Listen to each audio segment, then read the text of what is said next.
Hi, I'm Shuba. And I'm Alex. And we're from the Santa Barbara Middle School Teen Press. Nice to meet you. Nice to meet you, too. What was the most difficult part of making Toy Story 3? Of making it? Mm-hmm. Well, it took a really long time. It took over 4 years to make the movie. So where were you guys 4 years ago? What grade are you in now? Seventh. So you were in like third grade when I started making the movie. That was probably the hardest thing, is working on a movie for a really long time and not getting tired of it. Right, but luckily we were really excited about the story we were telling, and we thought it was going to be a really funny movie and a really good movie, so that kept us going for a long time. How was it working with so many famous voices such as Tom Hanks, Tim Allen, John Cusack, Don Rickles, and Whoopi Goldberg? It was great. They're all really, really nice people, really fun to work with, and it's one of my favorite parts of my job, is working with all the actors that do the voices for the films.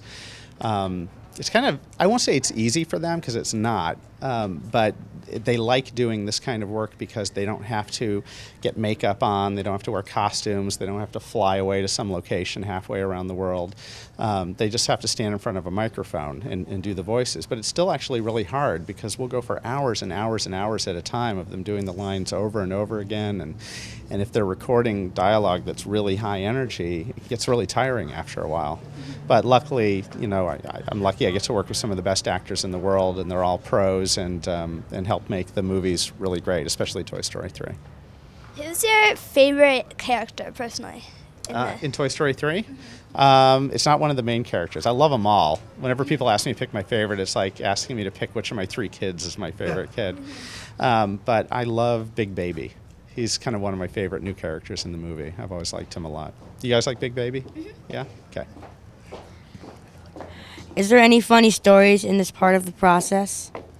In which part? And, you know, like, with the actors, like, you know, doing the voiceovers, like, did they, like, ad-lib it all? Yeah, they do. Some of them do. Some don't like to. Some just like to read the dialogue that's in the script and just do a great job with it. And others like to improvise and have fun. Like Michael Keaton is the actor who played Ken in the movie, the Ken doll.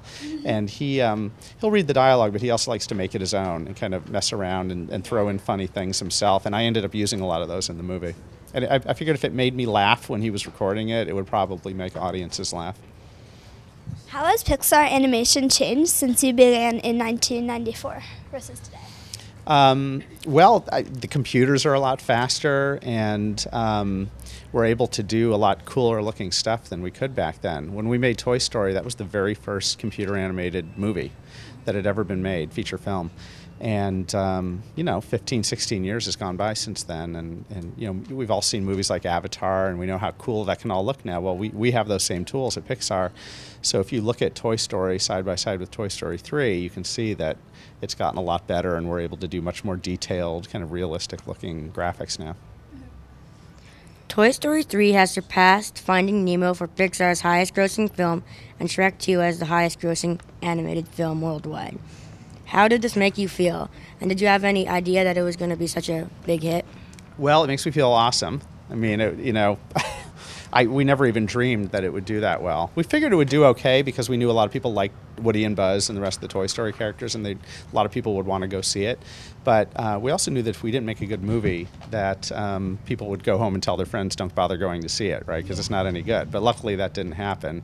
And a lot of people really liked it. And in fact, I think a lot of people went to see it more than once, because the only way that you can become the biggest highest grossing, animated film ever in the world is if people go to see it a bunch of times, which is what happened.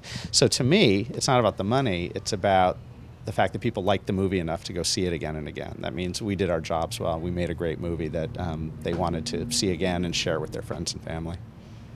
So you didn't go to school for animation, but you ended up being one of the directors for one of the most successful animation films.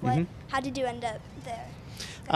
Well, it's true. I don't have a background in animation at all, but I did study how to make movies when I was in college. I went to USC and went to film school there. And when I first came up to work at Pixar, they were just getting started making the movies. And we found that it was a good mix of having people who were animators, who knew how to animate, with people like me who didn't know how to animate but knew how to make movies.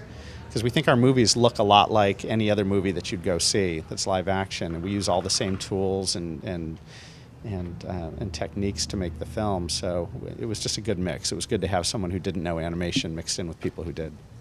If you were to do it again, what are some tips you would give to young people like us?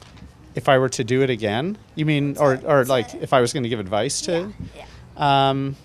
Well, I guess the biggest advice I can give is to figure out what you're passionate about. And you don't have to do that when you're young. When you're young, that's the time to kind of try all kinds of different things, and slowly over time you'll figure out what you're good at and what you love and what you're really passionate about. And then you start to focus on that and then work at it and get really good at it.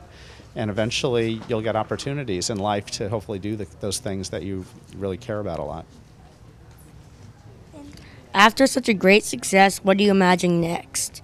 And also, does John Lasseter send you away to like a Pixar tropical island retreat or something? Well, I do go to a tropical island retreat, but John didn't send me there. I always like to go to Hawaii after we finish the movies. What is next? I'm going to make another movie at Pixar. We're going to get started on it pretty soon. And again, they take like 4 years to make, so you're not going to see anything for a while, but I'm going to get back to work on that pretty soon. Looking forward to that. That's it. Thank Okay. you so much. Sure. Yeah, Thank nice you. talking to you. You too. Thanks. Talking to you too. Bye-bye. Have a good day.